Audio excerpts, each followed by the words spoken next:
सरकारी कामासाठी घराघरात जाणाऱ्या महिला कर्मचाऱ्यात जर सुरक्षित नसतील तर सामान्य महिलांची सुरक्षा नेमकी कोण करणार?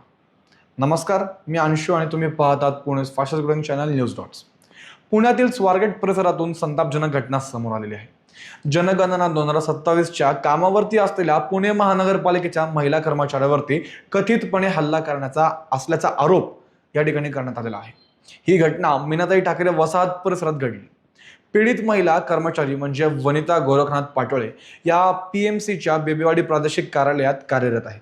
जनगणनेच्या अधिकृत कामासाठी त्या परिसरात गेल्या असताना काही व्यक्तींनी त्यांच्याशी वाद घालत शिवीगाळ केल्याचं सांगितलं जात आहे.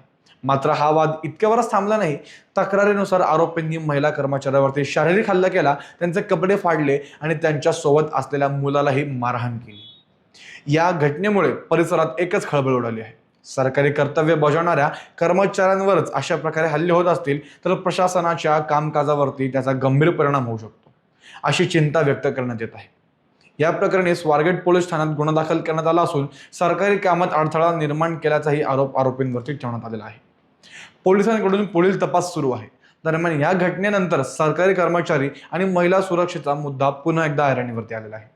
कर्तव्य बजावत असलेल्या कर्मचाऱ्यांवरती हल्ला करणाऱ्यांवरती कठोर कारवाई होणार का आणि अशा घटना थांबवण्यासाठी प्रशासन कोणती पावलं उचलणार, या प्रकरणाबद्दल तुमचं मत काय कमेंट करून नक्की सांगा आणि अशाच महत्त्वाच्या अपडेट्ससाठी न्यूज डॉट्सला फॉलो करा.